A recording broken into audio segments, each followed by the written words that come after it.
ನಮ್ಮ ಸುತ್ತಮುತ್ತ ಇರೋರ್ನ ನೋಡಿದ್ರೆ ಕೆಲವರಲ್ಲಿ ಏನೋ ಒಂದು ಅದ್ಭುತ ಆಕರ್ಷಣೆ ಇರುತ್ತಲ್ವಾ. ಅವರ ಮಾತು, ನಡಿಗೆ, ಅವರ ಇರುವಿಕೆ ನಮ್ಮನ್ನ ಸೆಳೆಯುತ್ತೆ. ಇನ್ನು ಕೆಲವರ ಪ್ರಭಾವ ಅಷ್ಟಾಗಿ ಕಾಣಿಸುವುದೇ ಇಲ್ಲ. ಹಾಗಾದ್ರೆ ಈ ವ್ಯಕ್ತಿತ್ವ ಅಂದ್ರೆ ನಿಜವಾಗಿ ಏನು, ಅದನ್ನು ಬೆಳೆಸ್ಕೊಳ್ಳೋದು ಹೇಗೆ? ಬನ್ನಿ, ಈ ಪ್ರಶ್ನೆಗಳಿಗೆ ಉತ್ತರವನ್ನ ನಾವು ಸ್ವಾಮಿ ವಿವೇಕಾನಂದರ ಜ್ಞಾನದ ಬೆಳಕಿನಲ್ಲಿ ಹುಡುಕೋಣ.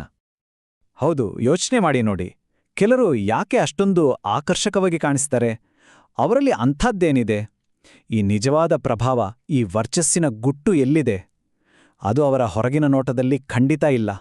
ಅದರ ರಹಸ್ಯ ಅಡಗಿರುವುದು ಅವರ ಆಂತರಿಕ ಮನಸ್ಸಿನ ಸ್ಥಿತಿಯಲ್ಲಿ. ನೋಡಿ ಸ್ವಾಮಿ ವಿವೇಕಾನಂದರೇ ಇದನ್ನ ಎಷ್ಟು ಚೆನ್ನಾಗಿ ಹೇಳಿದ್ದಾರೆ. ನಿಜವಾದ ವ್ಯಕ್ತಿತ್ವ ಅನ್ನೋದು ಕೇವಲ ಜ್ಞಾನದ ಪ್ರದರ್ಶನದಿಂದಾಗ್ಲಿ ಅಥವಾ ಹೊರಗಿನ ಹುಳುಪಿನಿಂದಾಗ್ಲಿ ಬರೋದಿಲ್ಲ. ಅದು ಒಳಗಿನಿಂದ ಹೊಮ್ಮುವ ಒಂದು ಶಕ್ತಿ. ಅದಕ್ಕಾಗಿಯೇ ದೊಡ್ಡ ವಿದ್ವಾಂಸನಿಗಿಂತ ಸರಳವಾಗಿ ಕೆಲವೇ ಮಾತಾಡುವ ವ್ಯಕ್ತಿ ಜನರ ಮನಸ್ಸಿನ ಮೇಲೆ ಹೆಚ್ಚು ಪ್ರಭಾವ ಬೀರಬಲ್ಲ.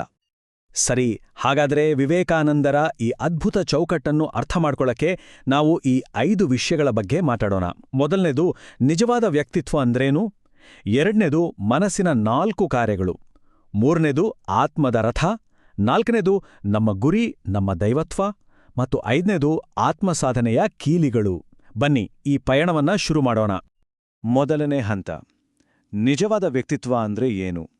ಇದು ನಾವು ಯೋಚಿಸುವುದಕ್ಕಿಂತ ತುಂಬಾನೇ ಆಳವಾದದ್ದು. ಕೇವಲ ಹೊರಗಿನಿಂದ ಕಾಣುವುದಷ್ಟೇ ಅಲ್ಲ. ಅಂದ್ರೆ ನಿಜವಾದ ವ್ಯಕ್ತಿತ್ವ ವಿಕಸನ ಶುರುವಾಗೋದೇ ನಮ್ಮ ಮನಸ್ಸನ್ನು ಅರ್ಥ ಮಾಡಿಕೊಂಡು ಅದನ್ನು ನಿಯಂತ್ರಿಸೋದ್ರಿಂದ.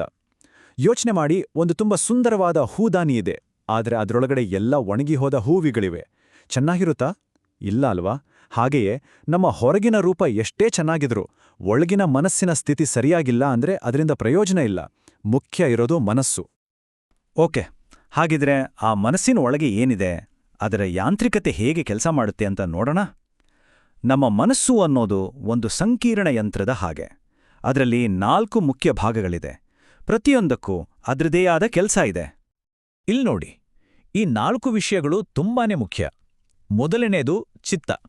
ಇದೇನಪ್ಪ ಅಂದ್ರೆ ನಮ್ಮ ಮೆಮೊರಿ ಕಾರ್ಡ್ ಇದ್ದ ಹಾಗೆ. ನಮ್ಮ ಎಲ್ಲಾ ನೆನ್ಪುಗಳು, ಅನುಭವಗಳು ಎಲ್ಲ ಇಲ್ಲೇ ಸಂಗ್ರಹ ಆಗಿರತ್ತೆ.